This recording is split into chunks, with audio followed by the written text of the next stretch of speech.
Out what's cooking.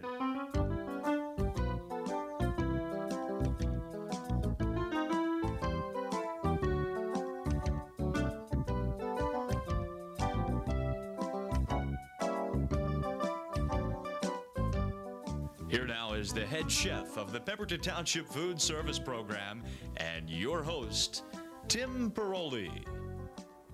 Welcome to another edition of What's Cooking. I'm Tim Paroli, here to answer that question for you. Today we're going to show you how to prepare an appetizer with a different type of shellfish as we have seen in a previous program, and that is mussels. We're going to prepare stuffed mussels for you today, and as I said also in that previous program, this is commonly used as an appetizer. However, I think some of the things that we use just for appetizers, there's absolutely nothing wrong with making them be the entire meal. The second item that we're going to show you today is going to be a chicken Florentine. We're going to show you a boneless chicken breast, Florentine style, and that's with fresh spinach and onion. And we're going to serve that with a supreme sauce over it. And if time allows, and I'm sure it will, we're going to have a little surprise for you today. Some of the things that I've been told as I do the program from people that watch, and there are some of you out there that are watching, is that it's easy. I make it look easy. When they try to do it, they can't get the same equipment. And why don't I try it with something that most of us have at home? So today we're going to do that with the chicken Florentine. I'm going to show you a very easy way to split a chicken and to get the parts out of the chicken that we want. And it's going to save you more money at the cash register. But the first one that we're going to show you is the stuffed mussels. Now, I'm getting lazy. I used to take and get the bag of mussels and scrub them up and steam the mussels, split them in half. However, the products that you can buy today and the size, these mussels come to me already frozen. They're already wrapped up. I'll get that out of the way. You can see these. They're wrapped, pre-wrapped and frozen, and they're all perfect. I mean, when you get the fresh mussels, if you're going to make marinara, use the fresh mussels. But for a dish like this, the time that this is going to save. Each one of these are plump and perfect, sized, clean, split, cooked, set, ready to go. These are even, they tell me that these are even good just the way they are. However, I like a mussel that's been sauteed and has some other preparation to it. So we're going to show you that today. Now I've got a saute pan warming up here. I'm going to let that cool just a little bit. We're going to prepare a stuffing for these mussels. Now, as I said at the top of the program, they are a good appetizer. And this is maybe a third of the ones that I had purchased, and they stay frozen. And they're IQF'd, which is individually quick frozen, which means you can open the bag, take out a few, serve them up, and then put the rest of them right back in the freezer. And they'll stay frozen and they'll stay fresh. So it's a great way for you to try something new.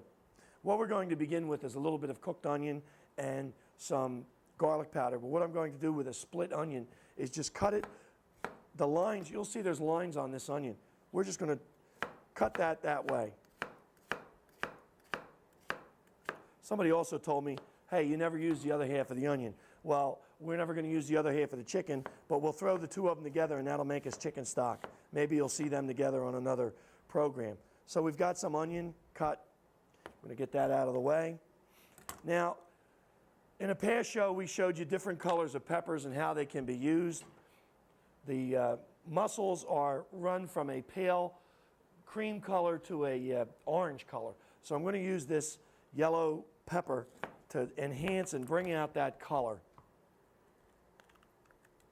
These are just a sweet bell pepper with a color. The color is a little different in them. They're a little more expensive, but if you're doing this for guests or you're trying something new, I suggest that you get the best ingredients that you can for that particular dish so that you are going to make it the same as we make it here, and it's going to be very appetizing for you. Now, one knife that I continue to use is this knife right here, and this is a French knife or a kitchen knife. You can see it's got a curved blade on it, and it rocks on the board real nice, and that's one that we use for most of our cutting and dicing. It's a nice heavy knife, and we use it professionally in a lot of kitchens, and you're going to find if you don't have a nice heavy knife like this, get one. It's going to be well worth the investment. And we're going to just dice them up. Now, I want these just a little smaller. So now that I've got them all, we're going to just cut them a little smaller. Now, as I told you, this is going to go over top of the mussels. And normally, with something new, I try to make it so that it's going to be a lot easier for you. So what I want to do with it is we're going to put in a little bit of garlic powder today, instead of cutting up fresh garlic on that.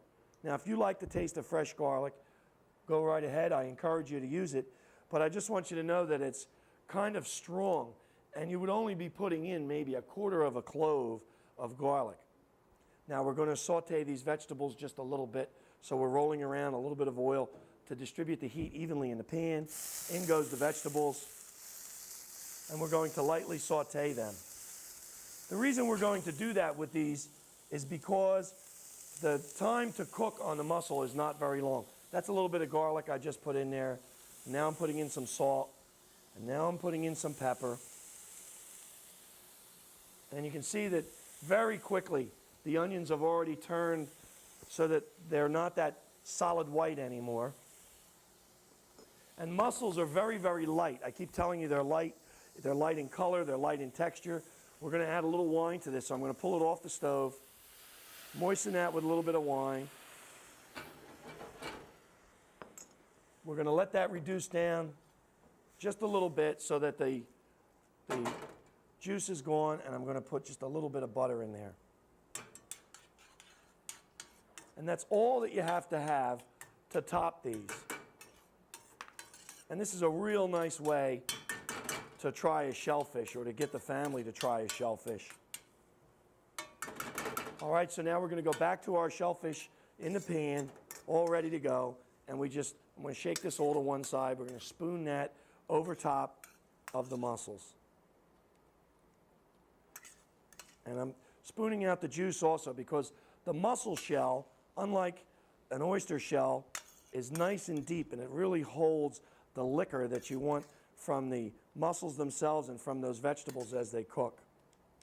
And we just want to have enough on there to bring out or to enhance the flavor of the mussel. We don't want anything real strong and overpowering on them. And you can see that that's a real quick dish to set up. And this can be set up before company arrives or way before the kids get home. So you can have it all set to let them know what's cooking. It's already on the table. Now the pre-preparation is all done. What we would normally do is hold this till it's time. What I'm going to do today is pop this right into our oven.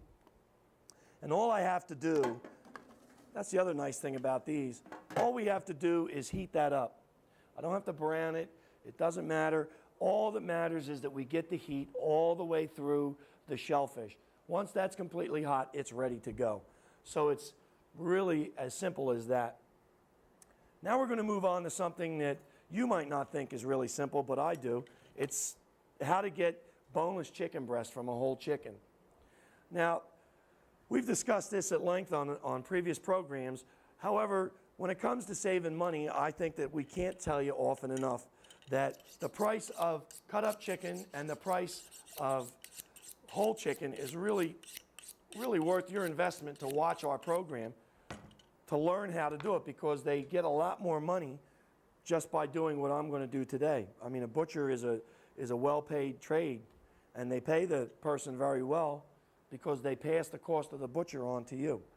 All you have to have is a chicken. I took out the giblets, the chicken with the tail facing me. We're going to turn that chicken around, and all I want you to do with your first chicken is take a good look at it and feel for that keel bone or that breastbone right down the center of the chicken. I'll turn this so you can see real well what I'm.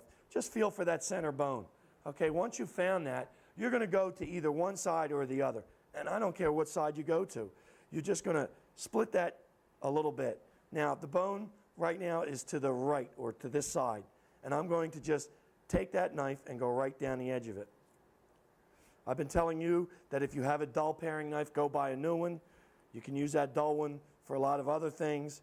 You're going to keep that sharp paring knife for chicken because a lot of you have told me that a boning knife is too big and too unwieldy. So you get yourself a nice new paring knife. Okay, once you've split that chicken, you're going to come right down to where the wishbone is. So just cut through that skin right there.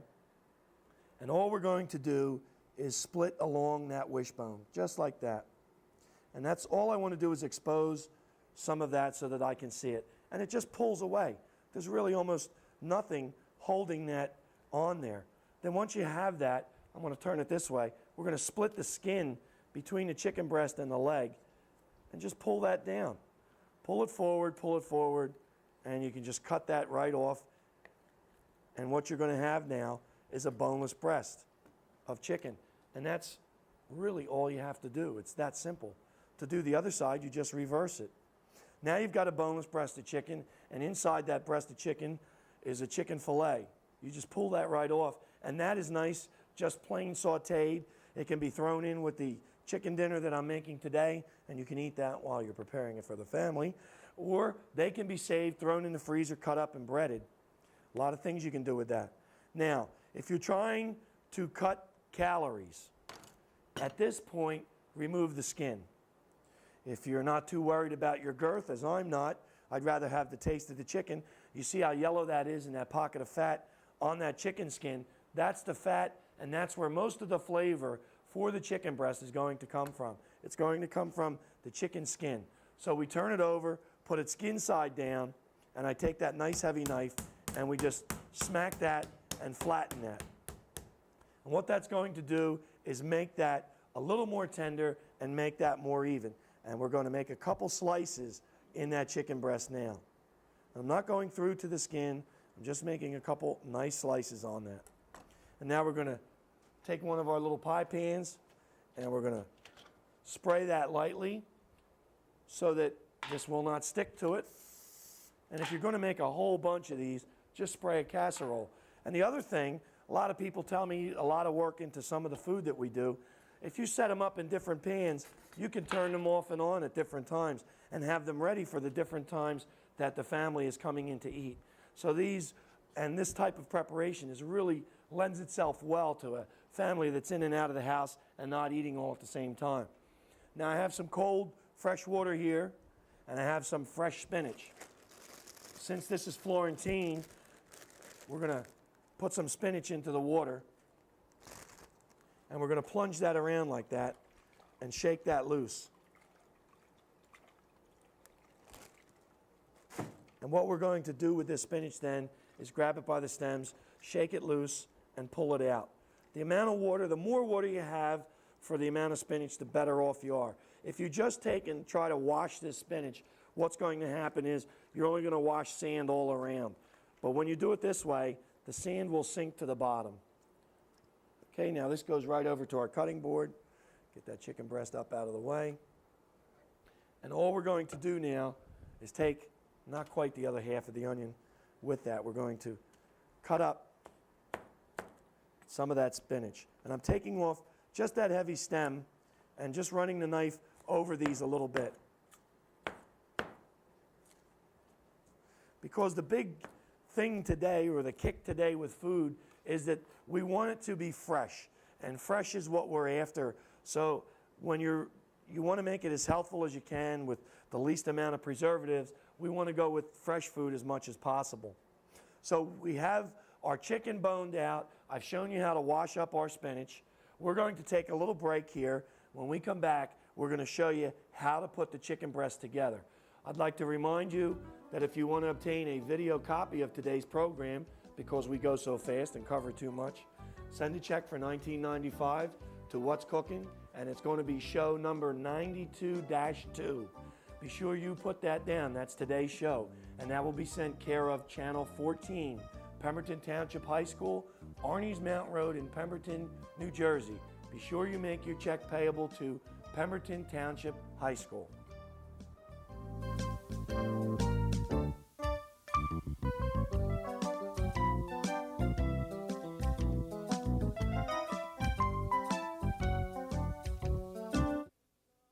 There is a mighty spirit shining out. In Salisbury, Maryland, the hungry are being fed. In Wind Falls, Indiana, a man who learned to read at 47 is making sure others learn earlier. In Hope, New Mexico, people turned an abandoned school into a thriving community center. In Boston, Massachusetts, neighbors set up a crime hotline that's making their streets safer. From Seattle to Galveston, from Buffalo to Fargo, every day, someone in America is doing something to light up another life. But there is so much more to do. The light to do it is within us all. We only need to share it. Contact the Points of Light Foundation. Do something good. Feel something real. Okay, now that you're back from that little break, I want you to know that these are ready. And what I'm going to do is just let you take a peek at them, and I'm going to leave them right in the oven. All right, they're all set. They're nice and hot. We're going to bring them out at the end of the show and plate them up. But that's what I told you earlier, that these can be ready well in advance. So if company is late or the kids are late or you're running a little behind in the kitchen, it's not going to really make a big difference because these type of foods will wait. The other type of foods that will wait is our chicken.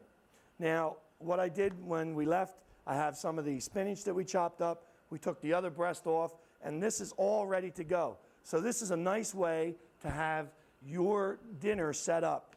And then all you're going to do is saute it off. And all that means is to cook it lightly and quickly. So we're going to begin by sauteing the chicken breasts. And this step you can omit if you would like. However, the amount of we're not really going to add a whole lot of fat to it. What we're going to add to this is some carbohydrates. So it all depends on what you're going to leave out of your diet. I'm going to flour this chicken breast just like that. And I'm going to take the other one. We'll cook two off today so you get to see them both. So what we're going to do now is roll that pan around, and we're going to saute these off. Now that's nice and hot. We're going to start this skin side down. Now if you're beginning, and this is the first time you're going to try a sauteed dish, drop that chicken close to you and let it fall away from you. It's much easier to clean up a mess than it is to try and get some hot oil off of you, all right? So we're going to saute them a little bit. And at this particular time, you can season them with a little bit of salt and a little bit of pepper. And that goes right in the pan.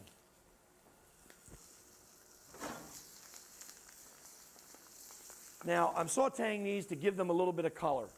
Once we have a little color on them, we're going to turn them over, just like that. Now, because this is a sauté dish, I want to show you that. We don't want these real dark. See how they're just a little bit of brown to them. This is a sautéed item, which means it's cooked lightly and quickly, and that's exactly what I want to do. I don't want to do anything else to that. Now, we're going to just put a little bit of onion in the pan with them so that give them a little bit of the flavor that I'm after. We're going to sauté them right in the bottom. And I'm going to put in a little bit of white wine. Now, when you're sautéing something on the stove, remember I told you it's lightly, it's quickly, it's hot. What you want to do is take the container that you have the alcohol in, step away from the fire, put that on there, and then return it back to in case it's going to flame, I don't want it to flame in your face or all over the stove. All right. Now, so I can hear myself for a second, we're going to let that steam for just a little bit. What I'm going to do after this, we're going to take this pan that's on top and we're going to make a supreme sauce. All that is a chicken gravy we're going to make nice, quick to go over top of this dish. Okay, so now we're going to throw our spinach in there. And what I'm going to do, they're over here, is pick up this chicken and the spinach goes in and the chicken goes down just like that. All right. And now we're going to wilt that spinach, and that's going to simmer. Let's put this out of the way. I don't want to look at that for the... What I'd like to let you know is that we have the surprise I have for you is it's called a lunchbox surprise, and it's something, you know, I don't discourage people from brown bagging something. As a matter of fact, I think if you make it better than where you're buying it, by all means do it. And this is very easy to make. All you have to have is 2 1/4 cups of flour. This will fit on a small mixer, by the way. This doesn't fill up this whole mixer. 2 cups of fruit cocktail. 1 cup of brown sugar, and that's got to be firmly packed. Then we take and we're going to put in a little bit, which is a 1/4 cup of shortening in there. All right, and that goes right into the machine. And then we're going to take salt and some baking soda and 2 eggs. You see how hard this is to put together? I like this because it goes together very, very quickly. And then all you have to do with this is mix it.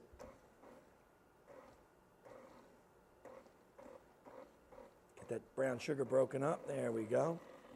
And you're going to mix that just till it comes together.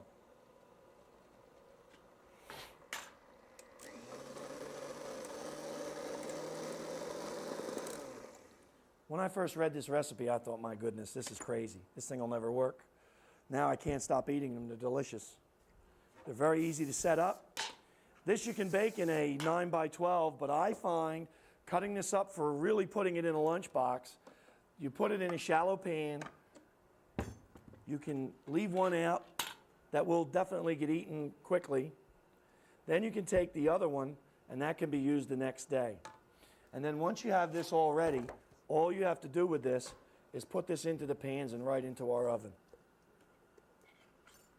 And this cooks in 10 minutes. So that's all you have to do to have that ready, and that's all set, and that goes into our oven. Now I want to slide that off of there. Let's take a peek at that. And we're going to put that out of the way, our chicken breasts, because they're about ready. Then these would go into our oven, and we would cook them off. Now I want to show you that our sauce is very, very quick for our chicken because that is ready. You can have your appetizers ready. You can make up whatever type of vegetable you're going to use. And this is a standard sauce. You can change this sauce around and make it into a white sauce or any other kind of sauce that you want. You're going to start off with a tablespoon of butter or shortening. Get that all off of the spoon. Then you're going to add just enough flour to take up that amount of fat that you put in there.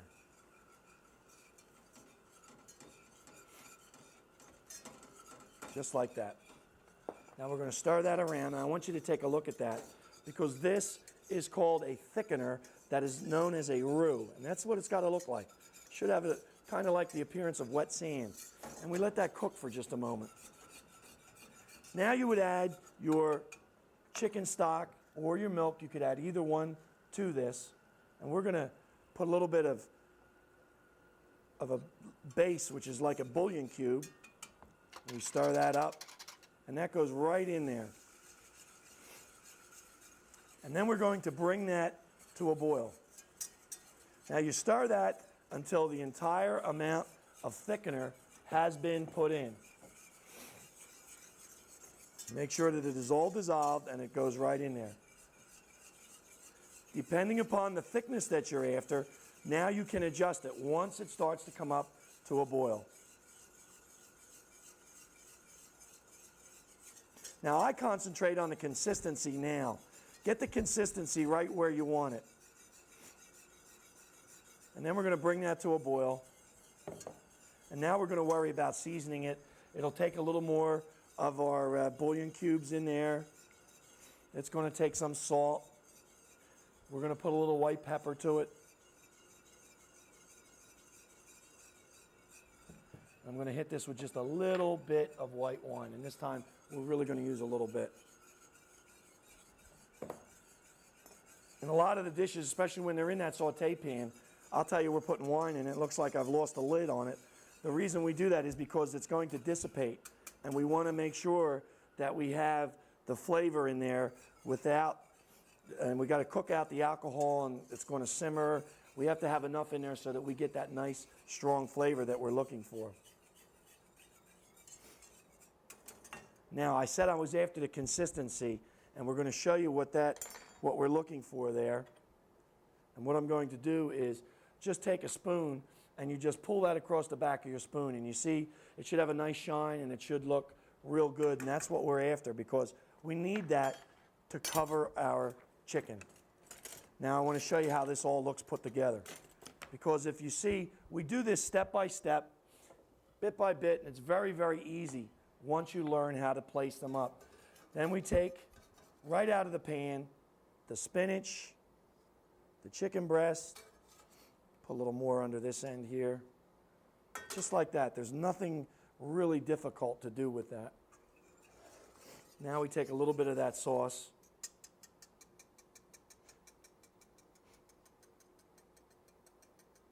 and that goes right on there, just enough to puddle that.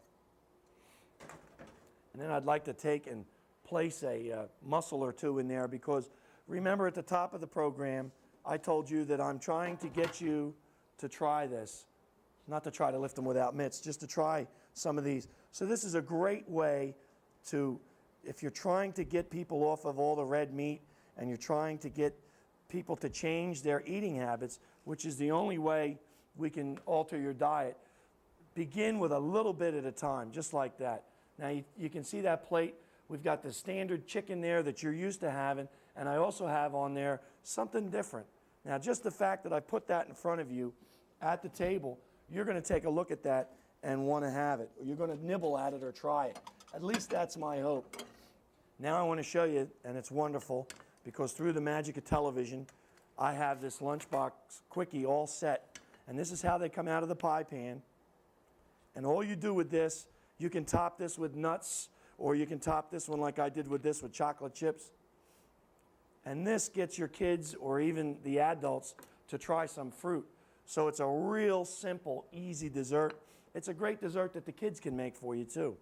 So we've shown you how to take an appetizer, put it together, make an entree out of it, and I'm trying to show you a couple quickie desserts.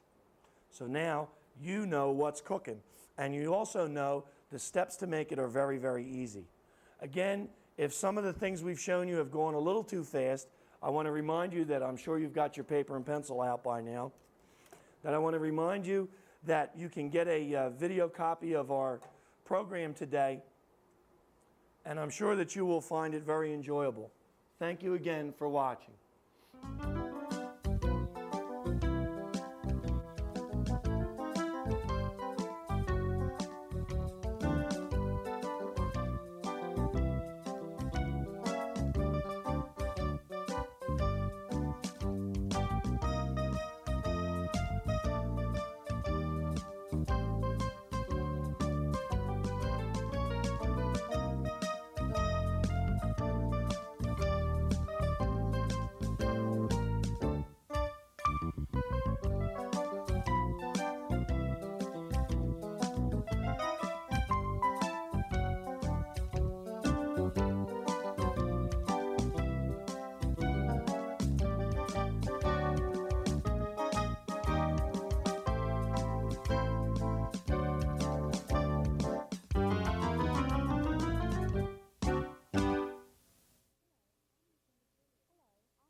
Hello.